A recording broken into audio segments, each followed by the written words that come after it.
Cool. Well, Nate, you feeling good? Yeah, you ready? Feeling great. Sweet. Yeah, let's go. What's up, everybody? Welcome back to Awesome Inc.'s podcast, where we highlight people pursuing their definition of, you guessed it, awesome. So buckle up and get ready for some more success story adventures and failures from Kentucky's tech and entrepreneur community.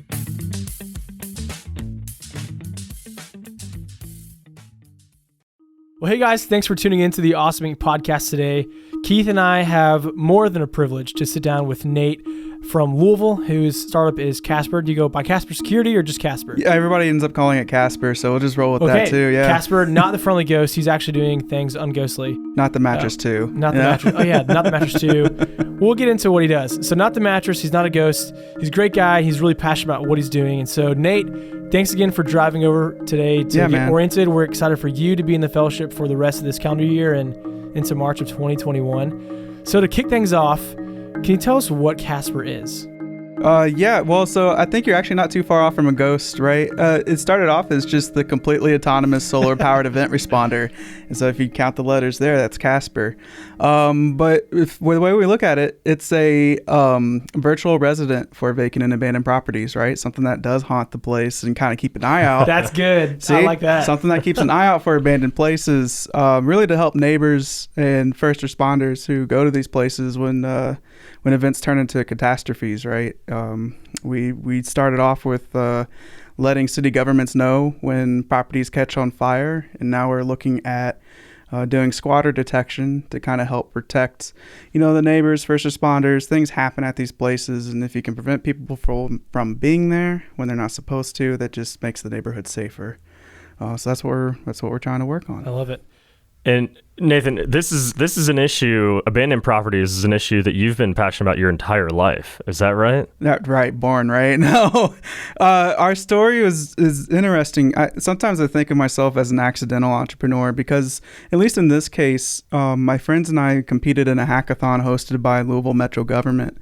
And we just wanted to invent a device and hang out for the weekend and build something cool, right? Like IoT was really big at the time. And so it's like, yeah, let's build an IoT device. And better yet, it went towards helping West Louisville, which is the impoverished part of town. Louisville Metro government wanted to know when vacant properties caught fire. And so we ended up just kind of creating the first iteration of CASPER, which at the time was just a smoke detector. It was a black box that listened for smoke detector sirens in an abandoned house and then let the fire department know. We kind of sat on it for a bit. We thought, well, we're doing a cool thing. We made 10 of them for Louisville. We put them out. And I think at that point, when we got into the neighborhoods and started talking with the neighbors about how meaningful this was, I think the light bulb clicked for us. It was like, oh, this can actually be, one, I think, an important social change or social matter that we can affect. But then two, this is actually a business. This could be, how many abandoned houses are there? 5,000 in Louisville? Oh, wow, that's okay. I mean, that's probably good, small business success there. Get a market right there as it is. But man, that was just the beginning because we've opened up so many doors and learned so much about vacant and abandoned housing. It's not something that people kind of think about too much. And there's so much opportunity we can really tap into with what we're doing. That's so cool.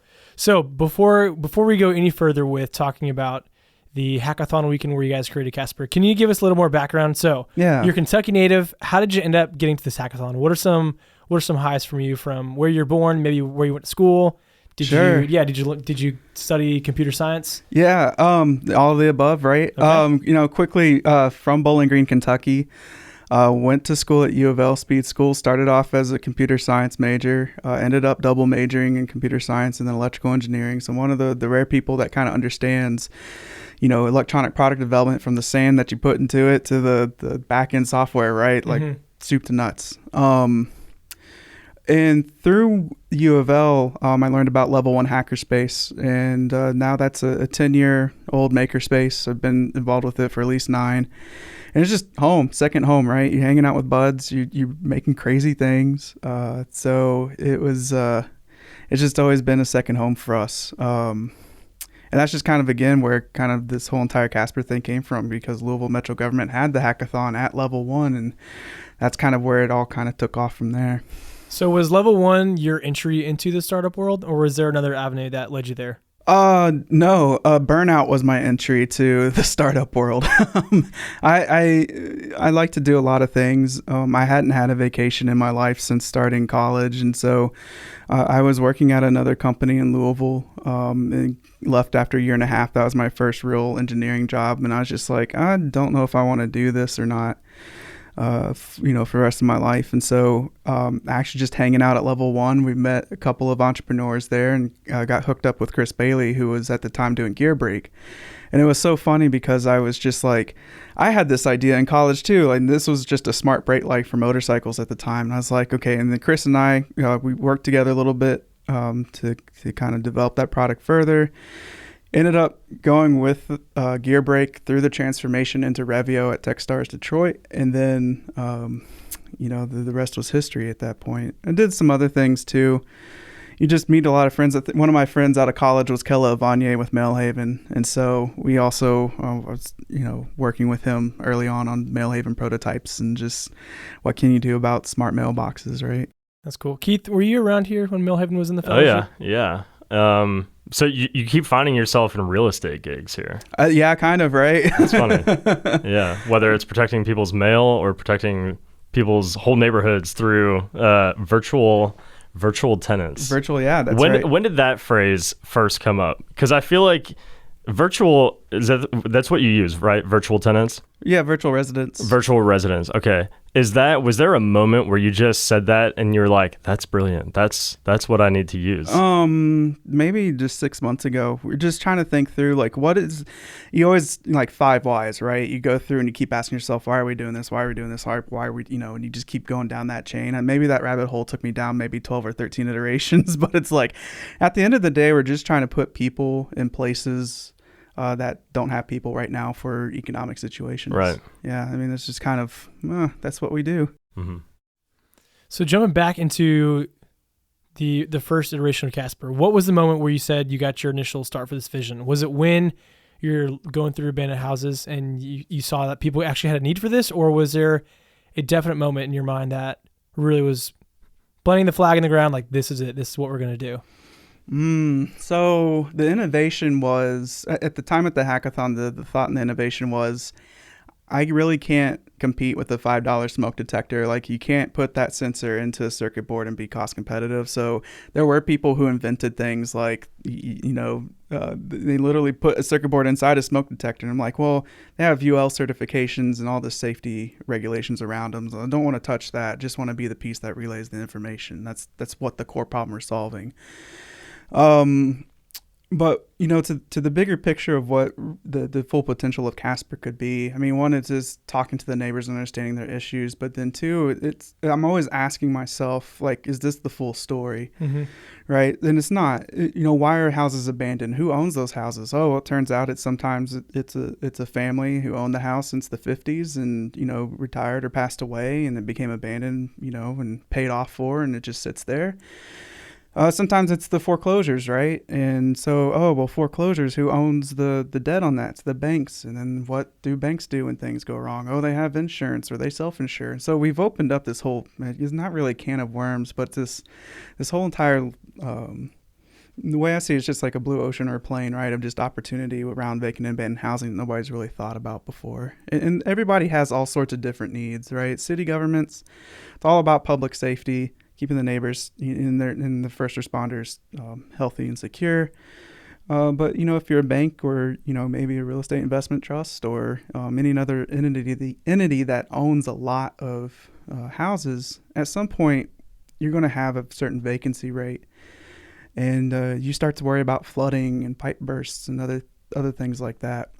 Ultimately, kind of what it boiled down to was the properties that we are working in typically don't have power.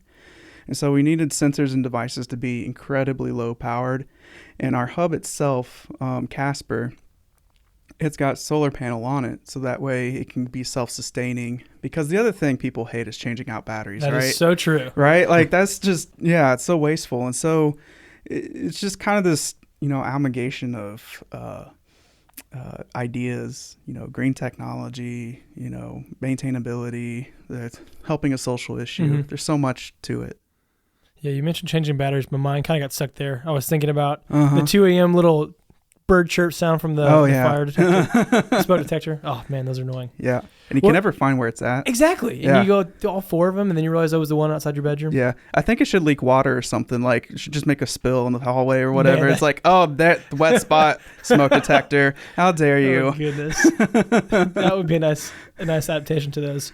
Well, hey, you mentioned this number a second ago. You mentioned that there are 5,000 abandoned homes in Louisville, Kentucky. Is that a large number compared to other cities that you know of, or maybe with, you said Louisville Metro government? Have you talked with government officials in other cities to get a number base to know Louisville's, abandoned house size compared to, say, Detroit or New York? Yeah, this is one of the challenges that cities are dealing with. If you left your house today, how would Lexington ever know, right? And so cities are dealing with vacancy and abandonment because they don't, it's a really hard thing to detect. And it depends, city by city, what resources they have to detect abandonment. They're getting better at it, and there's some startups around identifying those houses for cities. But we're kind of on the leading edge of that. Okay, now that you know where they're at, what can you do about it? So, with Louisville having 5,000, I think that seems normal to me. Like, that doesn't raise alarm bells. Detroit used to have 80,000. I think maybe they're down to 50 or something. They've gotten a lot of federal aid because that was clearly a big problem. But we're talking with cities like Schenectady, New York. They used to have 100,000 people in their community, I think back in the 60s, and it's now shrunk down to 60,000 people. So imagine there's about I think the average occupancy is like 2 people per house, a little bit higher than that. So they might have close to 10,000 or so abandoned places for a town that's 60,000 people. Mm-hmm. So it varies, right? And it varies on the economic situation of the city, of course. I mean, we all think about, so Detroit was maybe, let's just call it 80,000, maybe not be accurate anymore. Baltimore is sitting around 35,000. And when we called Las Vegas, they said 13 to 30,000. They don't really know. So it's a big gap. It's a big gap. We don't think that cities have to know the max number that's in their community, but they certainly know where some are, and we can start getting protection in there today to kind of help change the attitude and perception of that city. Gotcha. That's cool. So speaking of protection, what are some of the main considerations or worries that exist with abandoned properties? Yeah. So a lot of us are so privileged to not have to think about this. When we were talking with neighbors, one family in mind comes to mind. They go to bed at night and sometimes they'll hear noises outside, and you're not really it's a little uneasy, in the neighborhood that you live in, that you're hearing noises, and maybe it's chatter, maybe it turns out to be a drug user. A lot of times it's a homeless person who moves into the house and wants to start a fire and be warm. I've seen that. I've been to 200 abandoned houses. You see everything in those places. It becomes a concern for neighbors. One is that obviously fires, the way that at least Louisville is built, West Louisville, that vacant house catches on fire, the fire department typically doesn't know about it quick enough, and so then it catches the next building on fire and can put that family out of a home, or often injures or kills the occupants. And you never have to think about that. You're just sitting there like the way that I live, right? I don't have to worry about it because I have 2 neighbors. And it's kind of weird, right? Sometimes we hate our neighbors, but they're also a blessing in the sense that that's true. They're protection for you too. So yeah, and then I think the other story, and not to kind of leverage this or anything, DeQuante Hobbs was a boy that was living in West Louisville, and the story is about 2 years ago. He was sitting at the kitchen table, I think 8 o'clock at night, eating a piece of cake, playing on his iPad, and all of a sudden gunshots rung out, and the boy was killed. Just no particular reason, right? Turns out that what was happening is an abandoned house in the area. There was a dice game going on back there, and people got to heated arguments, started shooting guns. And yeah, I think a lot about that story, and just like maybe Casper could have done something, like if we knew, or if the neighbors knew, or the neighborhood knew that people were at that place and could respond, and maybe just drive a cop car by, maybe do something. We could have had a chance to save a life there. So I think that's just yet another story, like just another thing you don't think about, right? Like abandoned house causes issues, safety issues for me that's just out of my control. And I think we can do something about it much more so than we do today. Man, Yeah, sorry to be a downer. That's tragic, man. That shows that you are solving a real problem, and I love that. Yeah, and that's what we're trying to do. And I think, it's not a charity either. This is definitely a healthy business that we can be in and do social good too. I mean, I don't know what's not to like. Yeah, no, that's true. So speaking of, you said social good. This makes me think of something that you're probably seeing often. Again, you're in the west part of Louisville. I'm from Louisville, so I know the area pretty well. What is it like when you find an abandoned house that's been up for 100 years, last 50 years? What's the issue with maybe some of the historic buildings and monuments of the area coming down because they're not being well maintained? You guys have any issues with those kind of properties? I think the goal, people generally want to save history and what's there. And honestly, when you go through West Louisville and you look at the buildings, they're absolutely beautiful. And you think about all the the potential that used to be there and could still be there, right? I think it's important to kind of save that history and architecture. I mean, it's a completely usable part of the city. I think a lot of us, when we read the news clippings about person dying there, or theft or robbery happening somewhere in a bad part of town, I think we develop a false narrative of what's actually there. Mm-hmm. And I suffered through that too. I was not immune to that. I was scared about going to West Louisville, and certainly you got to keep your head on a swivel, but it's also not terrible, right? Like there's opportunity and growth there. What amazes me is the amount of construction that is going on down there and a lot of development, right? And it's not even just like the Portland initiative, right? Even just driving through the Russell neighborhood, which is also getting a lot of attention. Even Park Hill, which is one that's not necessarily the forefront of people's minds. Like there's construction going on. People are rehabilitating the houses. That's great to see. And you find on the government side of things, they're all trying to foster home ownership in that area because that's a great way of creating wealth for families. And obviously when people pass, they pass that on to their kids, and you can start to build generational wealth where people have not been able to before. Yeah. So I think, again, part of it too, from maybe Casper's point of view, and this is a little bit maybe a stretch, right? We can kind of help preserve the quality of the housing stock if we're keeping people out and kind of keeping an eye out for them. We can't do anything about the weather, but there's certain things that we can do that just kind of helps that situation more. I'm really proud of what we're doing. I just made it today, and I am too. That's awesome, dude. Thank you. Well, hey, so at Awesome Inc., again, want to know more about your company, about you. So at Awesome Inc., we have 4 core values: be good, be excellent, be a friend, and be you. And for us, we want our teammates, people come in our space, to have high character, be people of integrity. We want the work we do to speak for itself. We want to, bust through that ceiling of average. We want to continue to be friends, build a community. And lastly, we say if we're doing the first 3 right, be as weird as you want. That's why I'm still employed here. So would love to know, does Casper have any core values? Is there anything that maybe your team has a motto, anything like that for you guys? We don't have necessarily a motto, but what I do post up is a picture of the neighbors we're helping.